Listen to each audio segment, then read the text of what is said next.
Welcome to Dire Straits. I'm Amanda Monty. I'm Tracy Clark-Flory.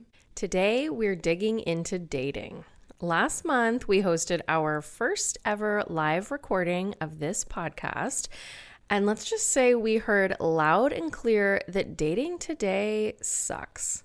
People are burnout on the apps, the gender divide is stark, and straight women's attitudes toward partnership and marriage are shifting. Meanwhile, men seem to be just not putting in the effort to meet the moment, causing many straight women to question whether dating today is even worth it. We know the dating scene is bleak, but we want to understand what exactly is making dating so miserable. How much of this is age-old stuff, the kind that won't resolve itself until we confront the more systemic causes of gender inequality and the effect that inequality is bound to have on hetero relationships? And how much of what we're seeing today is caused by the digital world in which we all move, from the apps to social media to the increasing romanticization and sexualization of AI? We're also digging into listener stories and questions and considering the micro-politics of dating today. Men and women seem to have more political differences than ever, and those differences are manifesting in straight relationships, in situationships, and even casual hookups.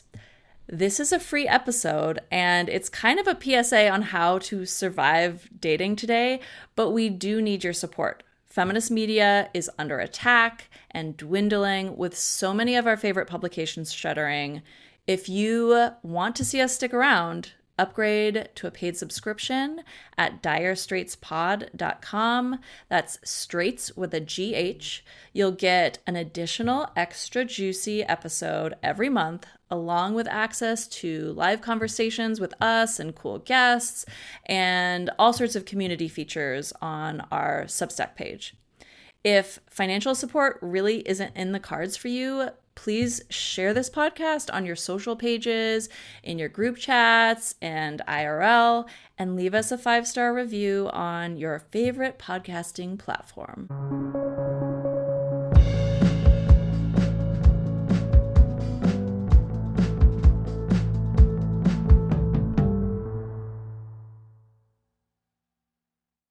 So, Tracy, recently you sent me a clip of one Esther Perel talking about the death of romance. In that clip, Perel traced the death of romance to the decline of romantic comedies. She said that rom-coms teach us, quote, the plots of dating, of desire, of flirting. If romance is in decline today, though, I think there may be more at work. What do you think? I mean, I think that we actually need to unlearn toxic romantic plots. I actually think that that's like one of the key issues that probably we need to talk about today is the fact that we are working with old, outdated, inequitable scripts around dating and around sex. I certainly don't think it's a problem that we've seen the decline of romantic comedies. I think that we need to write some new scripts, which maybe we can a little bit do today. Yes. Yeah. I mean, one could definitely make the argument that rom-coms got us here into all the hetero messes that we're always talking about. Yeah. And I should say that Perel was just agreeing with Reese Witherspoon, who made the claim that we are becoming impoverished without these cinematic stories, which once provided what she called relationship education. And I do think that there's some truth to the latter point, right? As you said, that we learn the plots of dating and desire and even flirting from pop culture. Perhaps we think that those lessons are not that great. Yeah. Not the best plots, as you said, and as we've explored in other episodes. You know, we learn about the social scripts of love and indeed the mythology of love from film and TV and music, for better or for worse, right? Yes. But I think there's some rose-colored glasses at play in this take.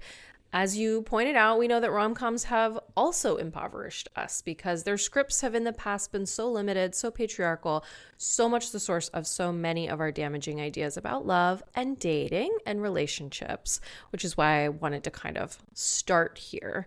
You know, for instance, right, in rom-coms, we have like the idea that women who are successful in their public lives are always like secretly lonely and incapable of dating, right? That's a story we've seen again and again. Right. Or like there's women who fall in love with men that they initially hated. That's a huge one. Totally. And a listener actually recently brought that up in our chat over on Substack. Yeah, right? That's right. How commonly even now we are seeing that plot, you know, come up, that the woman meets this guy, she hates him, and then in the end she falls in love, and this is supposed to be like a good thing, right? And certainly the romantic comedy is alive and well. There's shows like Nobody Wants This, which immediately come to mind, which is about like the challenges and joys of dating in particular. And it's been hugely popular, even if the show's star, Kristen Bell, has come under scrutiny for at least the public perception of her marriage, which incidentally seems to feature a husband who potentially hates her or sure acts like it, thinks that's very funny. I know, which is kind of funny to have this like real world example of hetero love intruding upon the like Hollywood vision of it that is much nicer, you know, than that other vision of a man joking about killing his wife, which is not funny. Not funny at all. No. And yeah you're right. Because the show Nobody Wants This is so, I think why people are drawn to it is because the Adam Brody main character is so kind and he does not wholesome, loving. Yeah. He's like not that trope of the like hateful hubby. He would never make that joke. No, he wouldn't. So but no one would watch. No one would watch a romantic comedy featuring Dax Shepard and Kristen Bell. You know, like no one wants that. No one listens to his podcast. Nobody wants that. Actually, nobody wants that. Exactly. But I do think I wanted to start here because I do think there is something underneath this claim, right? That the plot and the stories that we tell about dating are shifting. Yes. Right. And as you're, you know, pointing out with just like us thinking through what the storyline of this hugely popular Netflix series is, right? More and more, I think we are also learning about dating and love, not only from pop culture, film, television, music, right? But online. And many have claimed that this is the reason why today we are facing, dun dun dun, the end of dating as we know it. Yes. And like to the learning about relationships online tip, like I think that's why we did that red flags episode, right? Like so much of where people are getting guidance is via TikToks, like filmed by people who, you know, have sort of questionable expertise in the matter, you know? That's generous. Which is actually what happened during our recent event with Maisha Battle, who is a feminist sex and dating coach. And she was like, get off TikTok. Stop listening to what people have to say about dating on TikTok. Right. But anyways, yes, the end of dating as we know it, you know, we saw this with the 4B movement, which we did a whole episode on as well. For The Atlantic, Faith Hill wrote in 2024 about how even before 4B, American men and women were giving up on romance. Right. And there have been countless think pieces about the decline of not just romance, but dating itself as a social practice. There are also numerous subreddits devoted to analyzing what's wrong with dating today. I got a little lost in these getting ready for this episode. Users are listing everything from poor work-life balance and the insane pace of late capitalist life to the way dating apps have traded the mystique of dating for a kind of gamification. People also complain about the general effects of technology, like decreasing social skills and isolation. So these are all like sort of speculative reasons that users are giving for why dating is dying, right? BuzzFeed also did a roundup of one of these subreddits last year, and I found this comment very illustrative of what I'm also seeing a lot of people argue, especially younger people, on social media. Will you read this comment for us? According to men's subreddits, pickiness. According to women's subreddits, men seriously hating women. Yeah. So the user is arguing, right? Like if you ask the men, they're going to say women are too picky. And if you ask women, they're going to say, well, men hate women. That's the problem. Right. And I guess that's picky for women to want to be with someone who doesn't hate them. Right. I mean, and this is what we're going to get into. Like, that's really the core of it, right? Is it pickiness, or is it that, or that women have such high standards, or that they would like someone who does not hate them? They would like to be in a love relationship with someone who loves them. Right. Or, likes them, is like nice to them. Or even likes. We could just start just there. Anything that is not hatred. Right. Would be great. Right. And obviously there's like a lot to this comment, but I think it captures a lot, right? So a lot of people complain that men are moving ever rightward, while women are becoming more progressive, more radical, more choosy, right? Yeah. More picky, right, is one way to look at it, that they have high standards. Another way to look at it, probably the one that we would favor, right, is that they have a lower tolerance for what kind of treatment they want to put up with, which seems like an incontrovertible good, in my opinion. Yes. Like there's really no way to slice that as a negative, something women should change. Yeah. Whereas men are being influenced by pickup artists and the manosphere. That's not good. No. Well, and I'm like, as we're talking about like jumping off the Esther Perel comment about like not having scripts anymore about love and dating and sex, like it reminds me a lot of how people talk about masculinity today, which is like men don't know what it means to be a man, and that like part of their like pain and loneliness is that they like feel adrift because they've lost the like traditional markers of manhood and masculinity. But what a lot of people do in response then is to say we need to just like go dig up the old scripts and dust them off and return to that. And so like I think similarly with dating, is it that we need to return to the stories that we've told, or do we need to write new stories? And do we need to like really acknowledge like it is really hard to be in this space of women who are moving away from the past and, wanting something new, but that newer script hasn't been written yet. And that's uncomfortable. Like, we are in a period of change.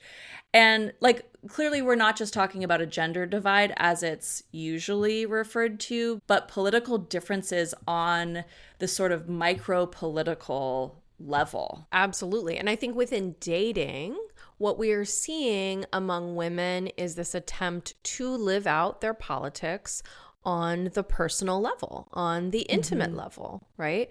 Decentering men, which we've talked a lot about, refusing to cohabitate or marry or date men who hate women, who have regressive ideas about women. These are actually the most basic premises of feminism that women are taking up in their personal and intimate lives. And, I was going to say that these refusals to engage with men who identify themselves as the enemy or the oppressor are like microfeminisms, right? But in fact, they're like the very work of living a feminist life. Absolutely. Totally. I mean, right. And I think maybe, for women who are like out there, like on the ground dating, it might not always feel that way, right? Because it can feel like such a slog. And also because I think that often our romantic miseries we're encouraged culturally to interpret that in a very like self-blaming sort of way. Right. As opposed to a message that's more validating and saying like, it's not you. Like it is so far from being you when you look at this bigger picture. You're right. I mean, women are so conditioned to blame themselves, right, for anything that goes wrong in their romantic lives. But I think that we are all conditioned, as we've discussed many times on this podcast, to think of heterosexual relationships as inherently miserable, right? There is the Dax Shepard. There's the guy's gonna hate you a little. He's gonna treat you a little bit like shit. And when you get married, it's all gonna suck, but you're gonna laugh about it, right? And so that in and of itself feeds that self-blame of like, well, maybe I am just being too picky. Maybe my standards are too high. Maybe I need to like kind of roll over and let this guy treat me like shit. Yes. Well, and that, like, for me, that goes right back to the romantic comedy, which is like positions men and women as opposites, you know, which creates the comedy of the romantic comedy. Like, these are two, you know, opposite beings who like somehow in the end find their way to each other, like against all odds. And those odds being just the total disconnect between men and women. But that is like just like a fundamental feature of heterosexuality, that is just like a normal part of what one contends with. Right. And I do think that online culture right now has fed one might even say slightly more militant refusal of precisely those social scripts. Like, you know, we see so many women today just being like, fuck that. Like, I'm not going to put up with that. What does that add to my life? Right. And so I think that is probably very jarring, especially for older men who grew up in a culture where that was not the norm. Right. It can look like, oh man, there's like a lot of angry feminists. Right. But yeah. Right. Yeah. And I think it's great. Like, I think it's great to see women draw those very clear lines in the sand, right? Yes. This person is showing me that they may be an asshole down the line. Not worth it, right? Right. Yeah, and this anger has been building for a very long time. And so I think that for some men, it might seem sudden, but it's not. Right, exactly. And as we learn more and more about like the mainstreaming of the manosphere and, you know, some of these really misogynistic ideas, like it makes a lot of sense that women would be on guard, right? And even more skeptical. Oh, totally. I mean, like we've talked about in the past, you know, you have these online communities where women are warning each other about signs that a man is engaged with the manosphere, or, you know, and this is not pickiness. This is like an attempt at just like basic self-protection, right? Let's just like confirm that you're not like a trad conservative man before I date you. Like, that seems like a reasonable question to ask if you're a progressive or even moderately liberal woman in America today.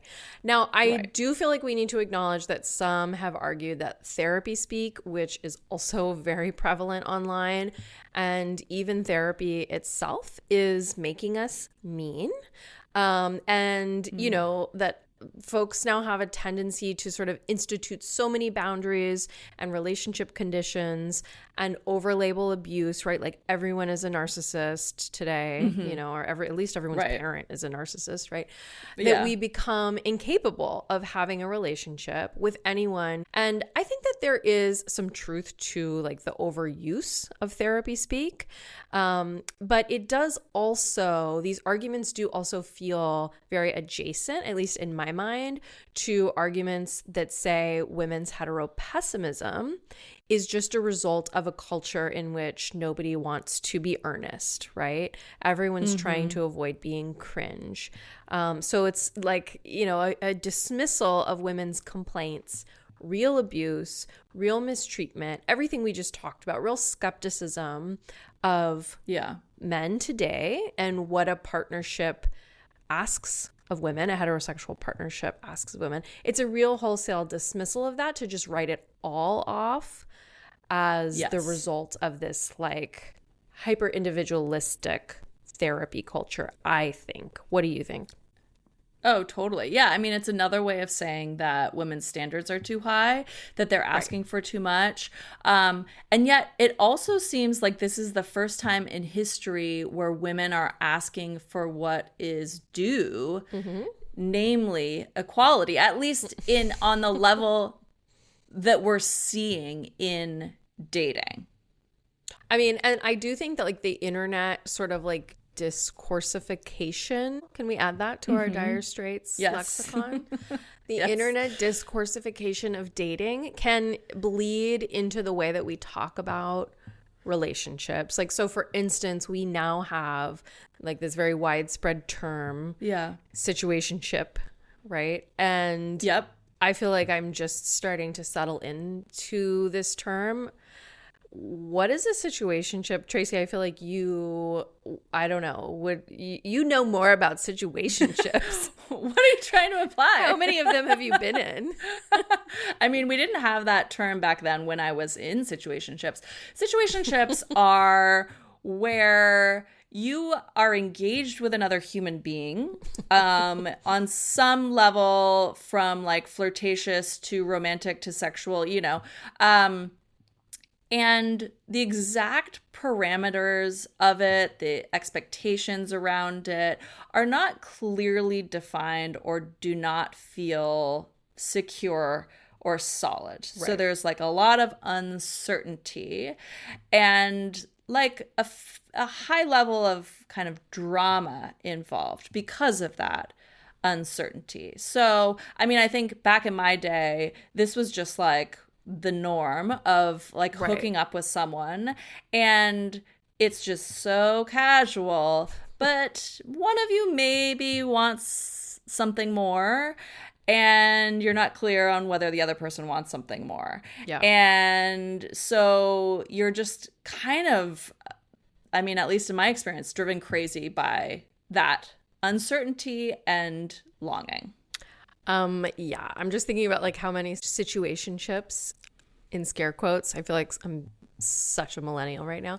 By today's definition, I was in my 20s, like men who didn't commit or strung me along, or who I just had like an ambiguous relationship with. But, a lot of Gen Z creators, and just like everyday folks online are arguing that this kind of dating and hookup culture in general is what's killing dating and relationships today. And this isn't super new. Like, I can remember when I taught undergraduates, this is before the pandemic, students were talking and writing about this stuff all the time. They like always wanted to write essays about, dating, and they would like teach me about what a situationship is, and laugh at me. And, you and I have both written about what hookup culture was like in the 90s and aughts. And like you said, it wasn't that different, right? No. I think neither of us are anti-casual sex. We have both argued in our own ways, though, that within a misogynist and patriarchal culture, dating is inherently fraught by power imbalances, right? Heterosexual dating, specifically, which often leads to women feeling used, exploited, degraded, strung along, right? And in the worst cases, of course, it can lead to violations of consent. And I think all that kind of lives sort of under that term situationship, but also like this notion of hookup culture. Yes. Yeah. And I guess I would say, like, looking back at that time, I see it quite differently from how I saw it at the time. Like, at the time, I felt like I was really engaged with this kind of like project of sexual empowerment and freedom, right? Like that I was allowed to go out and have sex, that I would not be shamed by it, that I can enjoy myself, right? But looking back, I see how, women are socialized to seek approval from men, and it often enough keeps us chasing after unavailable Peter Pans. Totally.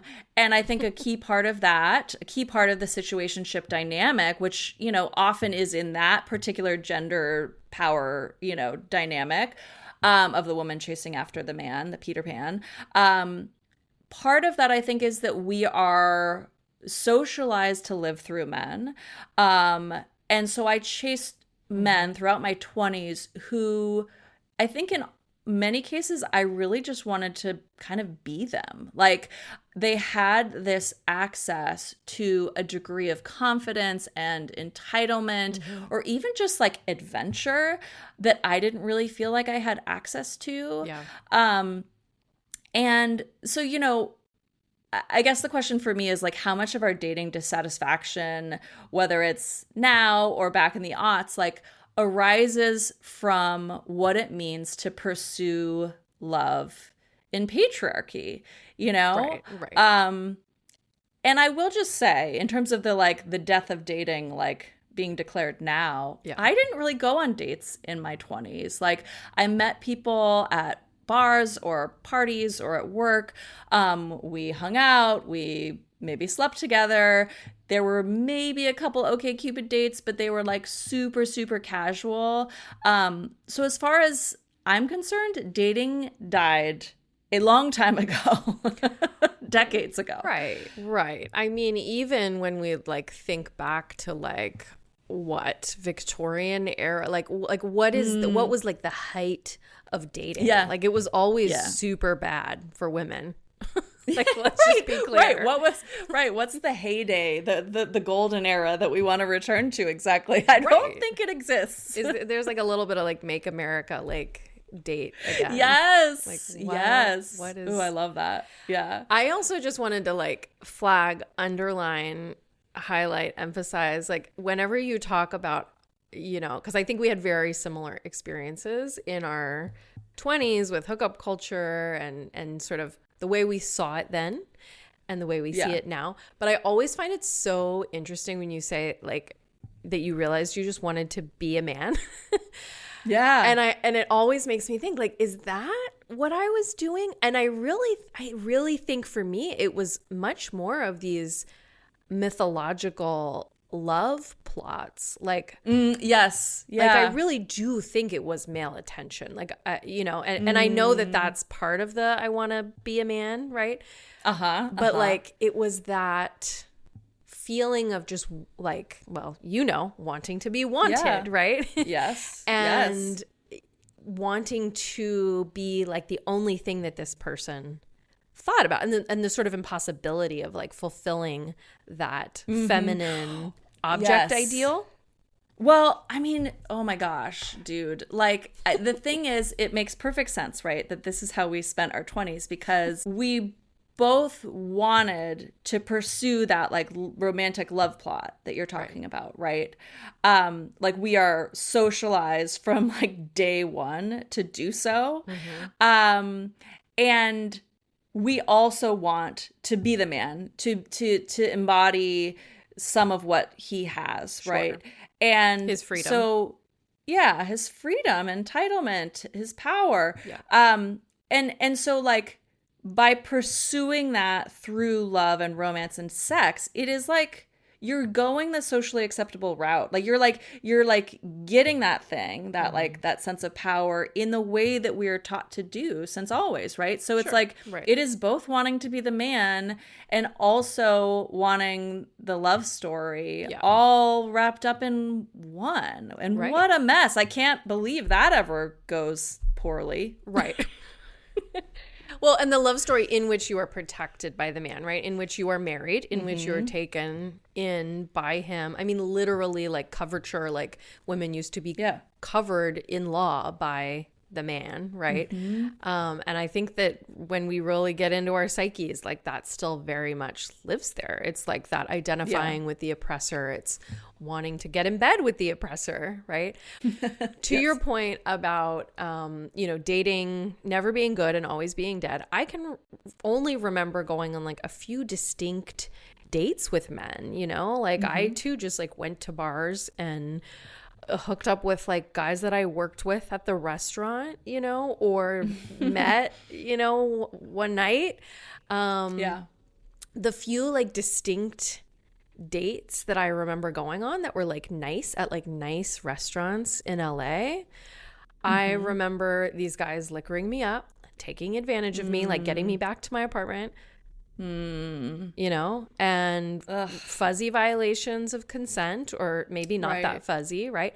And then them just leaving, right? And so it was like the whole, so awful, right?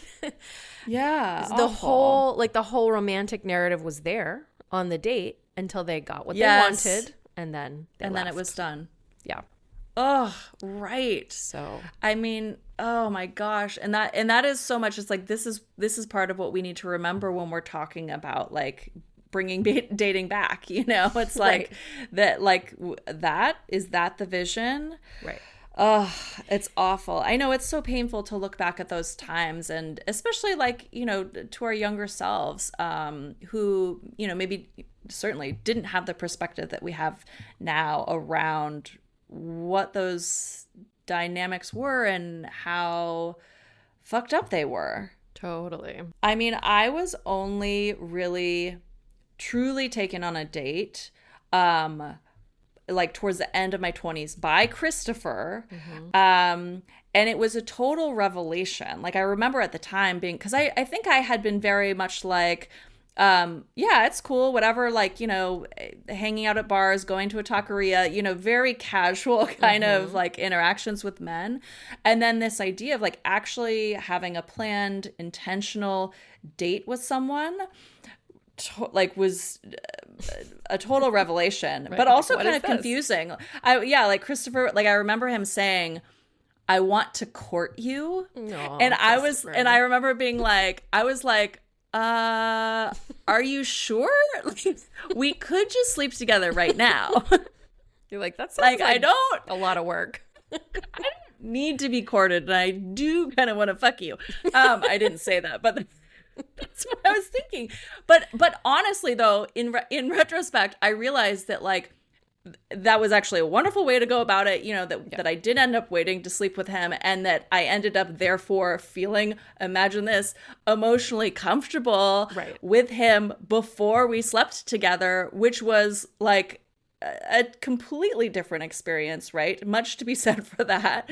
And you know, there was a lot to be said for like a man like really resisting the usual like hookup narrative and wanting to be more intentional. And I also was intentional with him and like planned dates and like did stuff. And I remember I like brought him flowers on one of the dates because I like wanted to like mess with the gender norms and stuff and not just like fall into this like romantic comedy, you know, script. Right.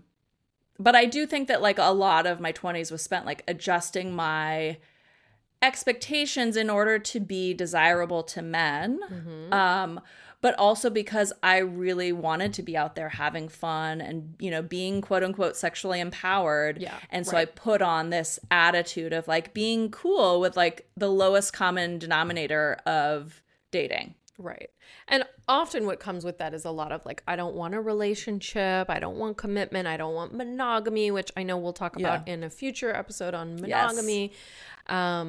But also just want to say no shade to those of you that sleep with the guy on the first date. I know you agree, Tracy.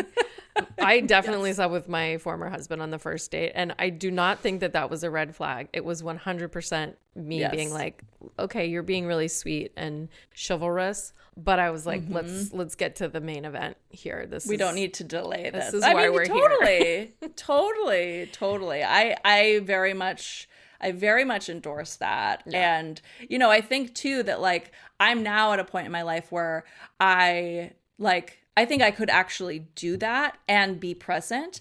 But I think that like at that time in my life, I was just like, I just like had my armor on so intensely where I could go and sleep with someone on the first date, but I ostensibly really wanted to, you know, I think there was a large part of me that did want to, but I wasn't able to like really show up and be present and enjoy it, you know? And so I don't know, there are all sorts of ways. There's no one right way. What this brings me to, though, is, you know, often when we talk about dating and dating culture, like we are usually talking about single people dating. Often today, we're talking about the apps.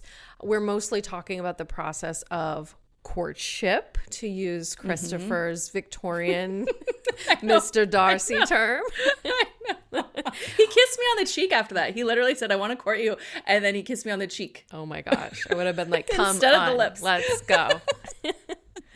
Not with him, right? Let's not make this weird. No. You know what I mean. But so usually we're talking about that process, right? Like the hanging out that comes before a long-term relationship, which that sort of productive quality, I guess, of courtship and dating is probably something that we should unpack. But I think it's also worth pointing out that when we talk about dating culture, we also really need to think about women who are married, who you have probably heard complain that their husbands don't know how to date, or they've given up on dates, right? Which is, dating just being like getting out of the house and doing something nice together as a couple, right?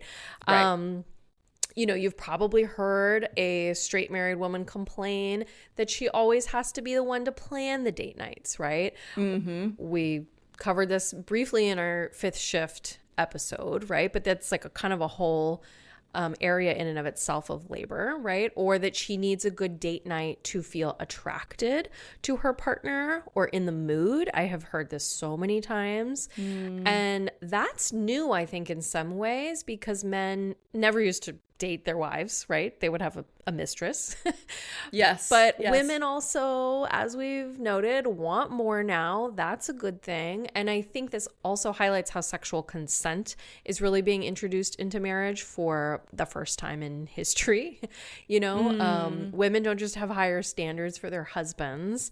They're not all romance freaks, right? They want to feel like they want to have sex, right? And being treated with care and having fun, getting out of, the domestic trap, having an emotional connection, which you can often build in a dating setting, being wooed, right? Often that is a big part of what leads to sexual consent for many straight women. Oh, totally. Yeah, I love that you're bringing up dating in the context of marriage, because that is something that often gets just totally shut off. And I'll admit that, like, we are not great about do you do date nights? Going on dates. We don't really, so we have this kind of sweet setup, honestly, where my dad watches our kid every Sunday for half the day.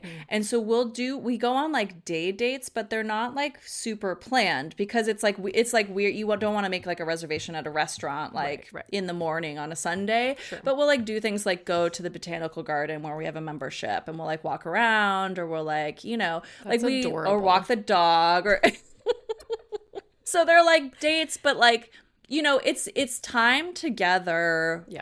Without our kid, where we're able to like be together in that way again, but it doesn't have the sort of formal frame of like going out to dinner and like sitting across from each other and like having a conversation, which I think would also be nice, but it is really hard to kind of summon the energy to plan ahead for that kind of thing. But I did find myself the other week, maybe because I knew we were doing this episode, thinking about one of our first dates where he brought me to Zuni Cafe in San Francisco, and we had the whole roast chicken. Oh, it's so good. And it's so good. Tracy. And it was so, oh my God. Oh my gosh. This was like a date that I like always wanted to go on when I was married in the Bay Area.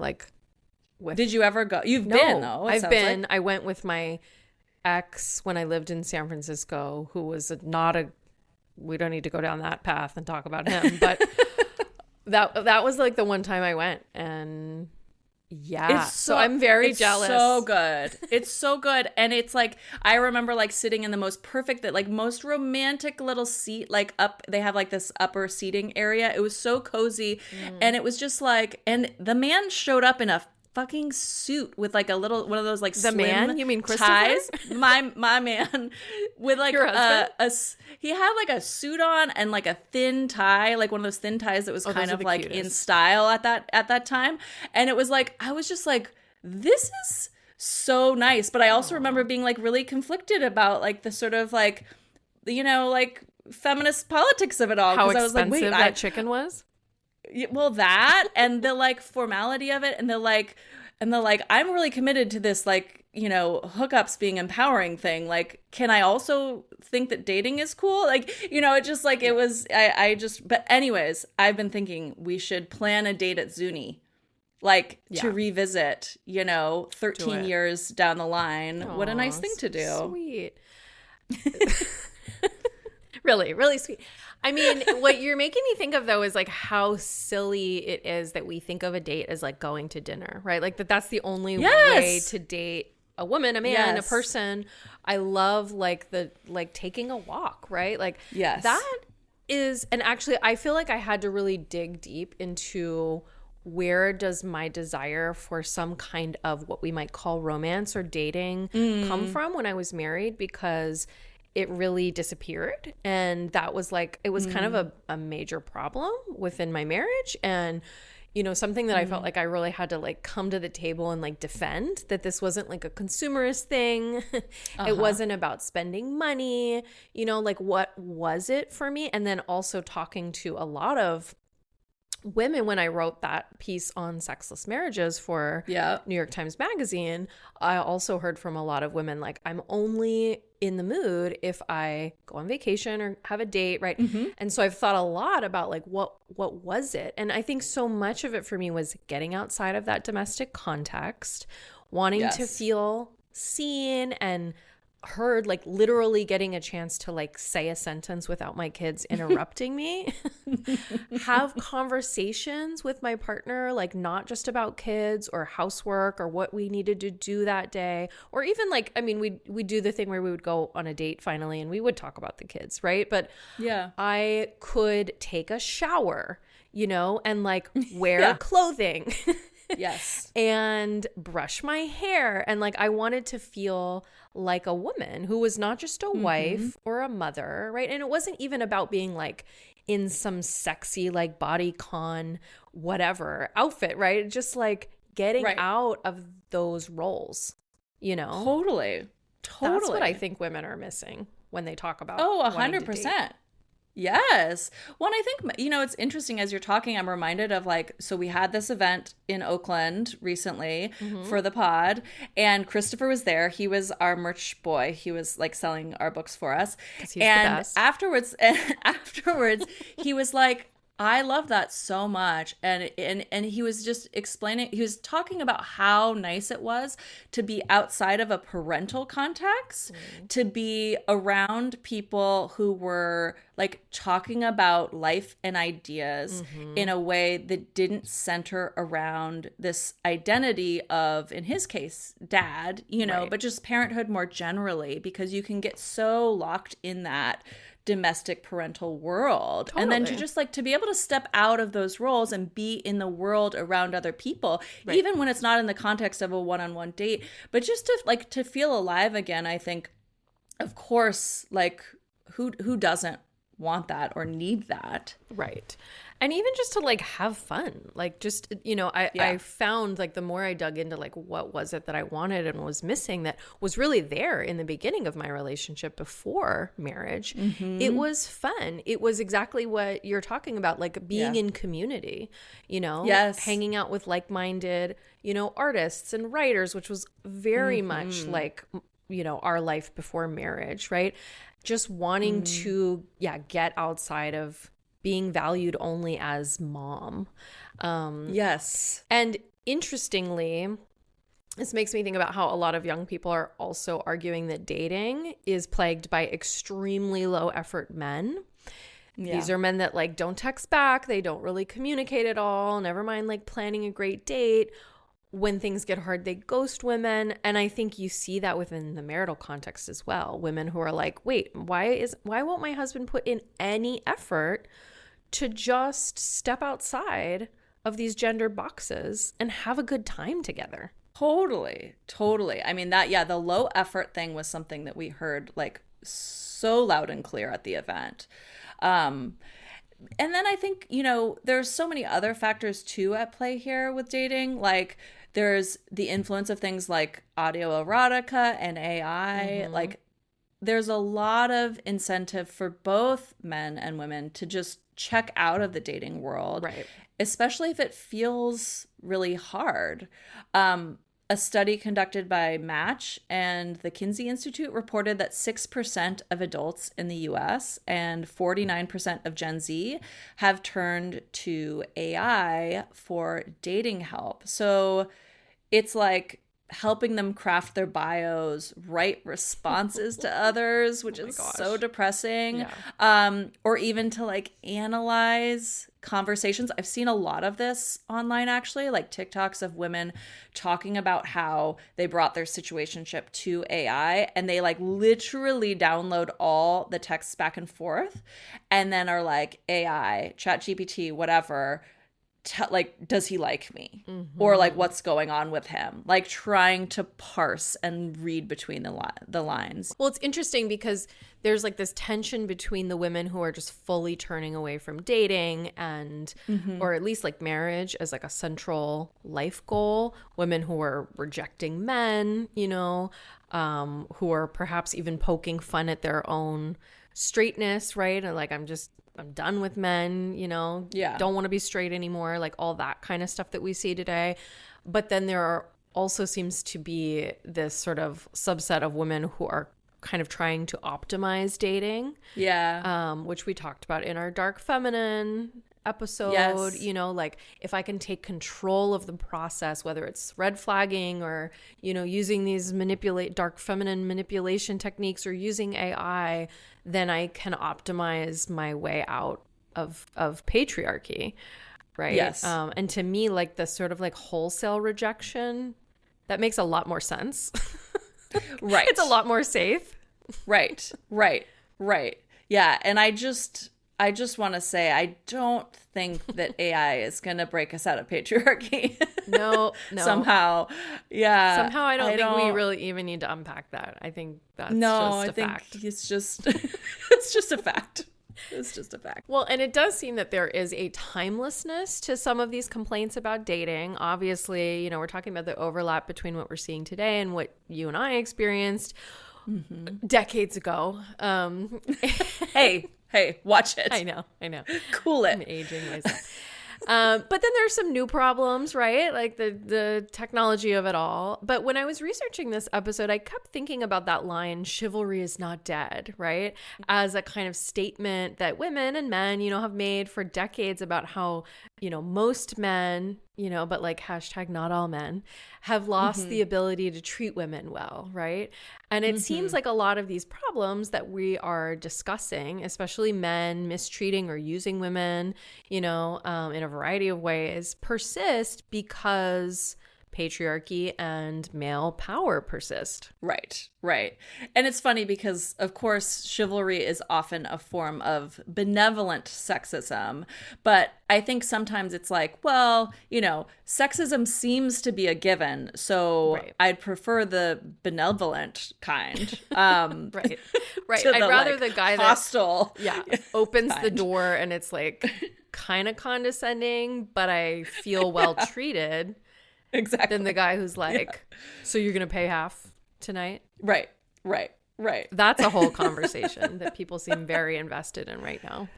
Oh, that's interesting. I haven't seen any of that. Oh, yeah. I mean, that, you know, that makes sense. I feel like that has been going on for a long time. I feel like that's like a big one, too, in the manosphere around, you know, men's sort of conversations around sex and gender and power, the who's paying. And the economy of it all, the economic exchange. Yes. Well, exactly. I also feel like that conversation is often like sort of like a false flag, right? Or it's like a cover for bigger conversations about exactly those things: gender, power. To what degree is a relationship, a dating experience like an economic exchange between men and women in patriarchal capitalism, right? So some of what we're talking about is amplified by online culture and apps, but the complaints that women have about dating today are still about a feeling of inequality and a lack of basic respect in dating. For sure. Yeah. And I think with that in mind, I thought we should look at this question of whether online dating and the apps are themselves really in decline or falling out of favor among people. Certainly, as we saw at our live event in Oakland last month, people are burnt out on the apps. I mean, this was overwhelmingly what we heard. Oh, yeah. Specifically that notion of burnout. Like I've burnt Yes. out on the apps. But my question is like, are we culturally, are people really divesting from the apps? Yeah, right. Well, Match owns Tinder and Hinge, and those companies are all facing financial strain. Bumble has laid a bunch of people off. Some have speculated that these companies are going to turn to AI. Oh, God. Here we go again. Yeah, I know. A BBC report claimed that people are turning to affinity groups and even fitness apps, even online gaming to find partners. So basically anything that feels a little bit more natural and organic. Right. But a lot of it's still digitally mediated. Yes. Yes. And that fidelity to, I think, finding partners online is interesting. I mean, Gen Z still uses apps more than any other age group, but those numbers have been falling. And a lot of young people seem to be seeking more IRL connection. We definitely, again, heard this from people at our event. So one of the things we heard at the event was, that, men don't show up at the sort of IRL dating events. Yeah. I mean, I think there was such an overwhelming, to me, it was clear, hunger for ways to meet people that were not the apps. And also this sense of like, how do we do this? Of course, there are like options, like there are matchmakers and there's speed dating that we know all the things that already exist. But I think, people were craving like that ability to just kind of run into someone in real life and, spark a connection. And I do kind of wonder if the apps shut us down to that kind of opportunity. Because I think like back in my day, there was definitely this sense of like, ooh, like you could just have a guy come up and ask for your number like on the train. And I'm sure that still happens. But like, the sense I got was really like this feeling of like, it's like the apps or nothing. Right. And that we need some kind of other intervention. Well, because on the train, everyone's staring at their cell phone now. The phones. Oh It's so true. It's so true. We sound like such old people. But like, I really do. We are. Yeah. I really do think that is, something that we need to consider, right? Is like going deeper into this digitally mediated relationships, AI. Is that really the future that we want in terms of human connection? Or do we want to, men and women, put in a little bit more effort to, say, fuck these platforms that, as Maisha pointed out at our event, are actually just collecting our data and collecting money from us.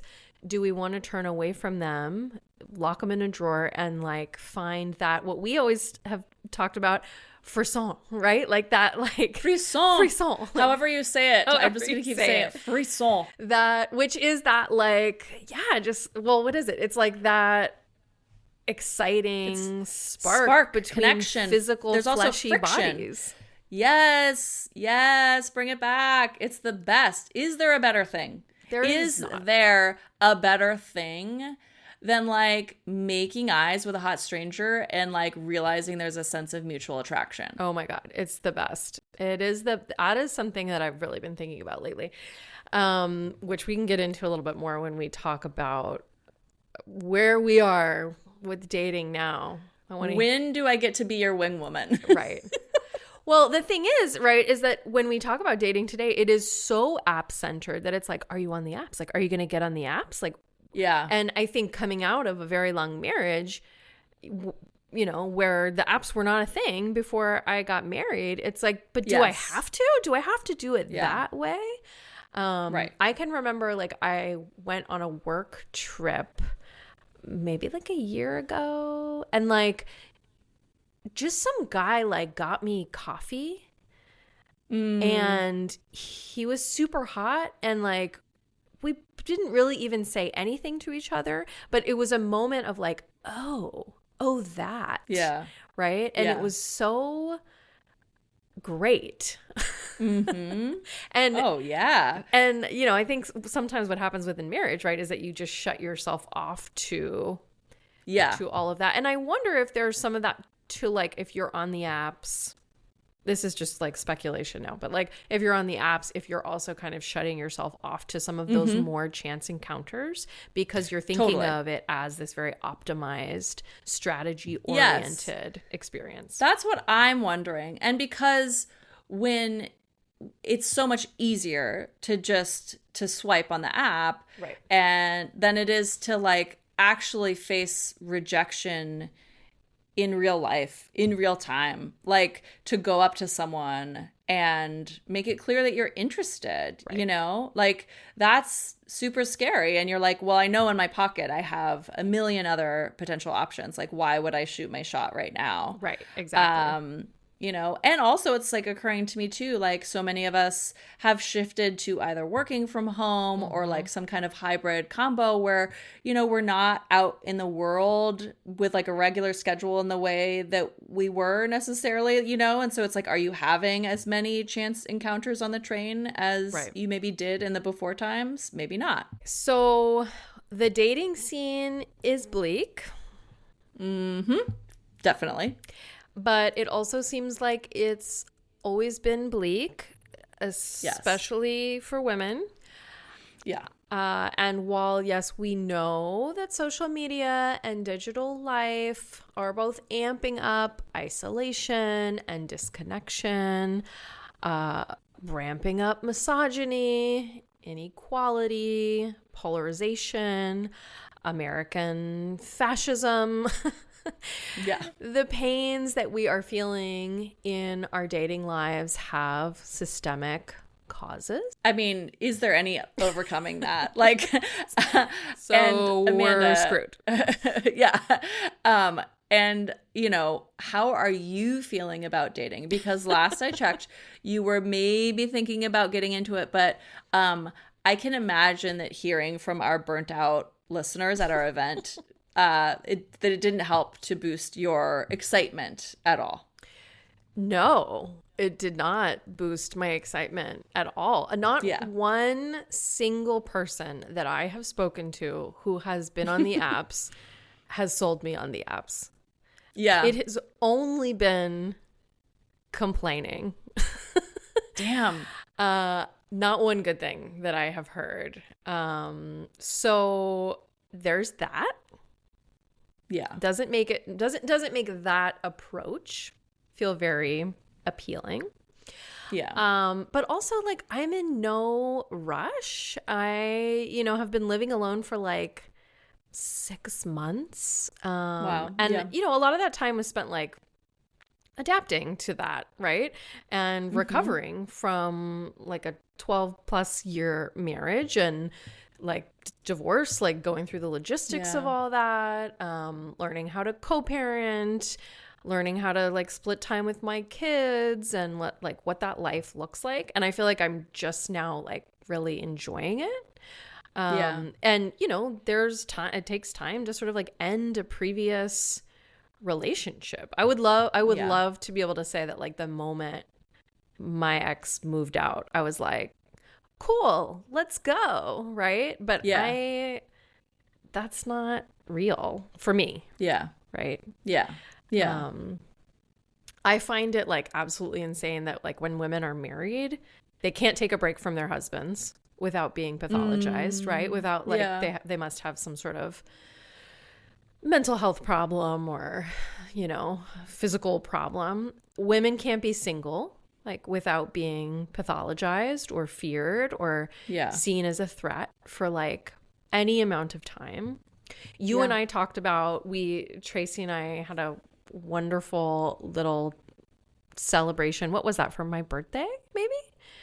Oh, yeah. We went to a outdoor sauna here in the Bay Area and we talked about exactly this. And I was like, I kind of feel like there's like a lot of pressure for, you know, like the moment you're divorced to like get back out there. Woo. Yes. Well, especially because, like, you know, we've had this recent, like, you know, explosion of kind of, you know, fun exploratory stories of like women post-divorce, you know? Right. And I do think that for a lot of married women, there is like a little bit of a wish to live vicariously through their newly single, you know, divorced friends who are Is like, that what you're feeling, getting Tracy? out there. I'm not speaking for myself, although I can't wait to hear your stories. Although I will be very sad if they're like bad stories. That's the thing, is it's like I will be really thrilled to hear your exciting stories, but really, I'll be like, right there tired listening to all the other commiserate ones. with you. Yeah. I mean, it'll just be like, I mean, it will make me mad for you is, I guess, what I'm saying. No, but I think I do think that I detect, I'll just say, like, I detect for some married women who are, you know, not the happiest in their relationships, like that there is this sort of like, tell me what it's like out there, and a wish for it to be kind of positive and hopeful, you know, like this sense of sort of possibility. Right. Well, I totally feel that. I feel that energy. When I think about swipe-based dating, I don't.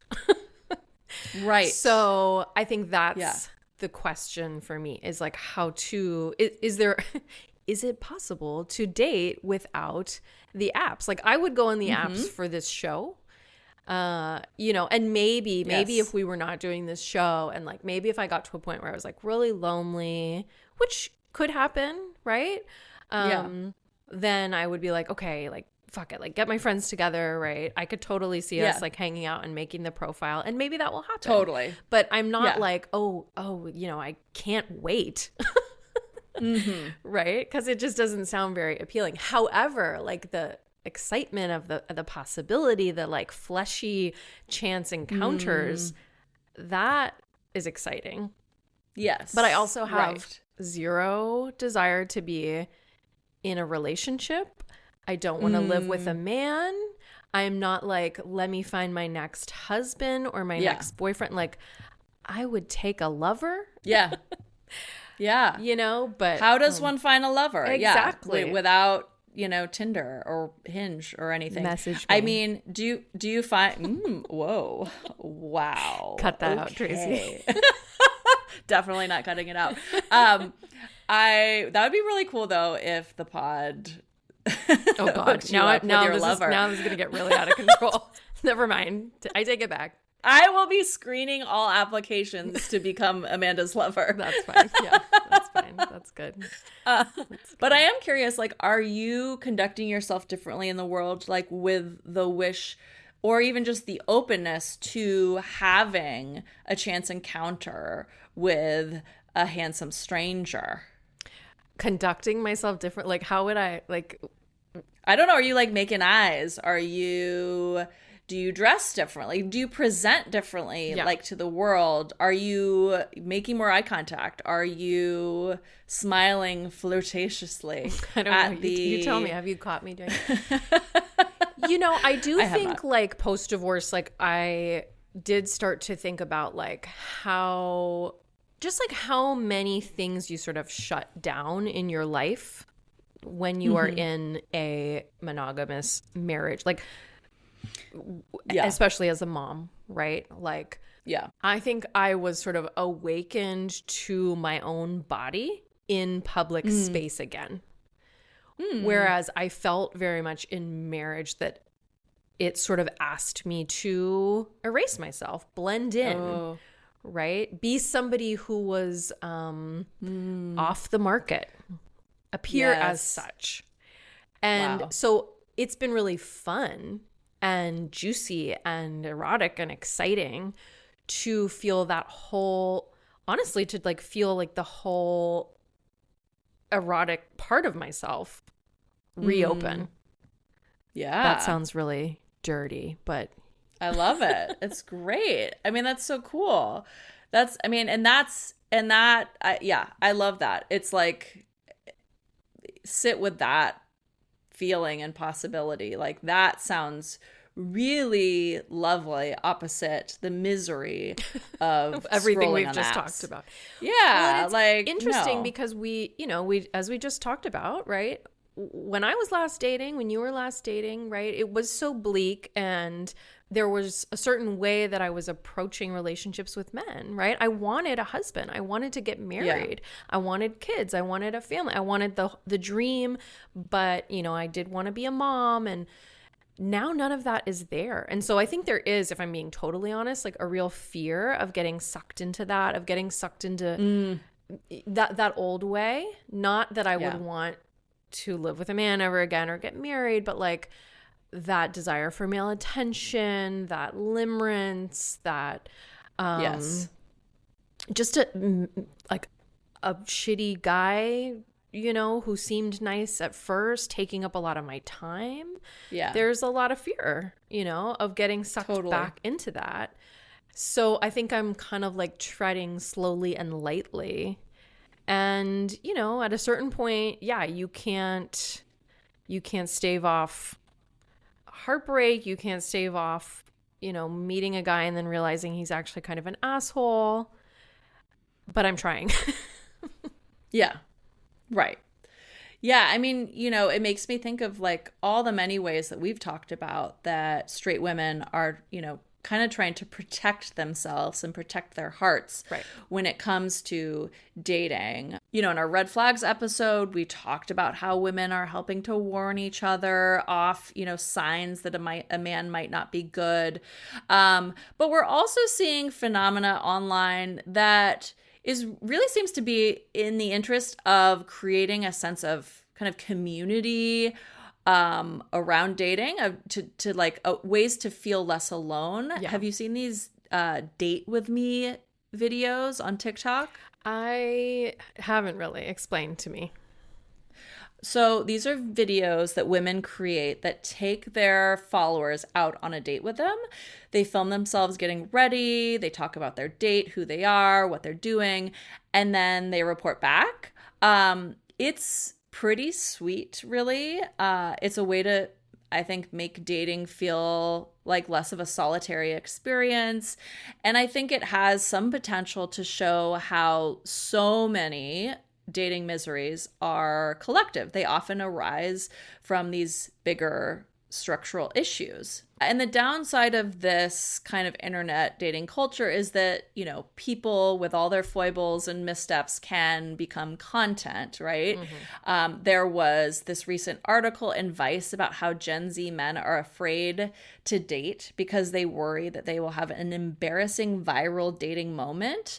In other words, they worry that they will become the subject of an unflattering date with me video. And I will say that I have seen some videos that are like just real weird in that, like, women are candidly filming their dates, usually at a point where like things have gone kind of south or are just like a little bit awkward. And honestly, I don't know if any of these are actually real or if they're staged to seem like they're undercover videos, you know. But all of that is just to say that that's like stuff that's in the mix, is like this idea, true or not, that you could be on the end of a viral video on TikTok because you know, conversation with you really kind of sucked, you know. And now like 1 million people have liked that video and commented on it. I mean, that's so sad. And yeah, I can imagine being like a young man and feeling like that's like a really vulnerable place to be. On the other hand, like going on a date and like worrying that you're gonna get sexually assaulted is like also a pretty vulnerable place to be. So, but I mean, I could see how those trends could so easily slip into like, well, this is a feminist gesture because I'm a woman doing it, right? Like, and you know, maybe like what we talked about in the red flags episode, like, does it become a way of making fun of class differences or, you know, any of these kind of like more problematic ways of dismissing a person as a potential partner. So it seems like perhaps ingesting that content with some criticality is in order. And I'm also wondering, is that like the future of the pod? Am I going to be going on these dates and filming them? Should we warn You're doing the Dire Straits version? Yeah. Should we warn the men in their applications to be my lover that this may happen? Yeah, you will probably become content. I mean, that's just dating so any writer. I mean, True, look, true, it's true, fine. true. It's fine. It's true. just, you don't date a writer if you don't want to end up being written about. And if you're going to, about. You better, watch what you say. Yeah. Yeah. Yes. Just be a good dude and you're fine. Yes. Which is one thing that would make dating better, right? If, men just put in a little bit more effort and just showed up as good dudes, that would help a lot. Yes, what else agreed. would make dating better today? I mean, I know that there are in-person dating events. There was one I think it was in San Francisco recently, where people like stare into each other's eyes and like, then they like hug, like you're just like paired with someone, then you hug. So where speed dating is more like an actual mini table date, these events are more about like creating a kind of vulnerability and connection that you wouldn't have at a bar or definitely not online. Is this weird? Is this a gimmick? I would rather go on Tinder than like stare into a random person's eyes or touch a random person in a sustained way. That actually surprises me. I feel like there are elements of your personality where I might be like Tracy would be into that. I don't want to touch like random people. With someone it's different. Yeah, totally. Like if it was someone that I had established, like I had a connection with, that's like sounds super exciting. Like if I was like very much attracted to someone and intrigued as like an icebreaker, I could totally see that. But I do feel very averse to the kind of like cuddle party vibe of like, I just really don't want to be touched by people indiscriminately, which is not, I know that that's not how it works, but it's just like, it's just, there's too much pressure. It's very consent based. There, Melissa Febos had a great chapter on that, her experiences with that in her recent book. But it's like the pressure around touch, and it's not for me. I will just say that. I don't want that. But I like the idea of things like I don't know. I could imagine, there's like this resurgence of things like matchmakers. Maybe some of these matchmakers are actually kind of good. I don't know. Not that kind. I'm just like imagining maybe there's, maybe, I don't know. I'm sure there's all sorts of stuff going on, but I of like, different ways of getting people together physically in a room to feel out whether they're interested in each other. Like a Dire Straits live recording.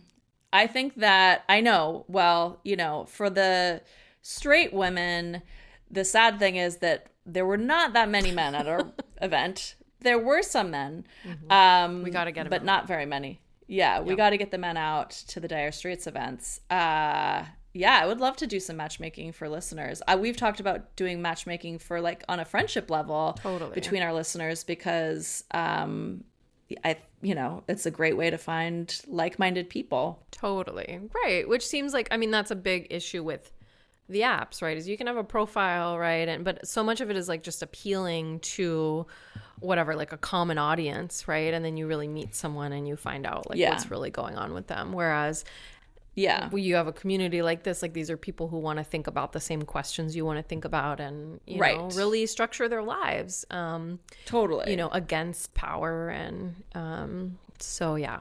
we should do I that. think we need more events that are like bookish, smart events that like are at least open to that element of romance and matchmaking. Right. Like this idea of like people just need to get out there and go out into the world and have more just like genuine mingling happening.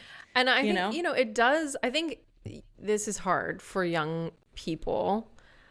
But I think once you get into a kind of heteronormative married parenthood circle, it gets even harder because everything is either, like you always say, gender sorted, all the ladies together and all the hubbies together. Yeah. Right? Or it's just kind of couples together. Like, and so then, yeah, again, as we've said, like then the single woman is just the threat, you know? Mm-hmm. She's just out there about to destabilize everyone's marriage. Oh, yeah. Totally. Well, totally. Right. Yeah. And then like once your world becomes so shrunken down to these like nuclear hetero parental units, Right. like then you don't have like much opportunity for connection. But Right. none of us should be shrinking our lives down in that way. No. Right? No. Like I don't think it's good for any of us. Totally. No wonder like so many married people have affairs because it's just makes you feel alive. It's that chance encounter. It's exciting. Right. It's dangerous. It's, you know, all these things that nobody wants to live in, these little trapped gender sorted boxes. Well, right. And so the single people out there really should be tapping into that aliveness, which I don't think is happening on the apps. Like that's not, I mean, maybe there's some of that, but like I think the aliveness that we're talking about really is about being out there in the world and having that kind of chance encounter and connection, which is increasingly hard to do. But yeah, the chancy nature of it is really where like that frisson, that spark comes from. Okay, so I just want to ask one more question before we close. Like, where does decentering men and, you know, all of that conversation fit in here? Because I do often feel like even just this conversation, like it feels very find a man centered, right? Mm-hmm. You know, and that's something that I am trying to think through too. Like, what would it look like to open myself up to sexual romantic connections without it becoming the new central piece of my life, right? Which is what women are socialized to do. It's very hard to sort of get outside of that thinking. Also, like, love and sex are intoxicating, you know? It's just very easy to just especially once you meet someone you want, like, to just get subsumed. And there's something human about that, you know, and wonderful about that at times. But it can also just become this all-consuming thing that really can destabilize your life. Yes. Yeah. I mean, and yeah, like I think what you're saying is true. Like it can be wonderful. That's one of the wonderful aspects of it. But I guess to me, it's like, is your life structured in such a way that to like guard against that? If that is something that you're concerned about having happen, like it's like, do you have this thriving world of social connections that make it a little more difficult to fall into that trap that we are programmed into? Right. Because you want to be doing other things. Yeah. You have plans with friends. Like you have so much going on in your life that you don't have the ability to just completely lose yourself to it. But I mean, that's a very real danger because we are socialized in that way, you know, and there's plenty of content on TikTok that speaks to this, you know, all the stuff about decentering men and about limerence and everything. Like clearly it's something that many women who are out there dating are struggling with, and that's actually like a key piece of their dating woes is like that sense of like it becoming the center of their world, like not being able to hold it casually, loosely, like to not be so attached and to invest their sense of self and self-worth in the outcomes of those dates and swipes. Right. And men. Yeah. And men. I think that's especially true right now because we are in this moment where we have this complete illusion, right, that women's life paths are boiled down to a kind of individualistic, girl bossy work as everything mentality, or a kind of trad conservative men are the center of my life and my protector and my oppressor who I love mentality. Yes. Right. And so when I often hear like critiques of, the women who are decentering men, or, waving off men, refusing men, sometimes those critiques are that this is very individualistic, that it's very girl bossy in the sense that it's pro work, and pro capitalist. Like often I think what women are just trying to do is remind themselves that there are other things that they care about in their life. Right. And hopefully it's not becoming like, an exploitative capitalist, white feminist. Yeah. Hopefully it's whatever they do for work or fun and friends that they find value in. But I just always like am cognizant of that, like that sometimes we over-identify with work as women because we feel that like that's necessary to refuse this other very male-centered, dating-centered lifestyle. Right. Like where else are we going to find our sense of worth and identity? Yeah. Right. Exactly. I think we will find it at a future Dire Straits event. We're going into the business of matchmaking now. Yes. And I am going to be reviewing applications to become Amanda's lover. You can find my email. Make sure that you write a very good essay to go along with your application. Good point. And attach a photo. And I'm trying to think of like what would the other Amanda like sort of like requirement be like for vetting? Don't expect too much attention. Yes. Yeah. Have a lot of other things going on in your life. Yeah. And just be at the ready to fit into Amanda's life where she can fit you. I can use you.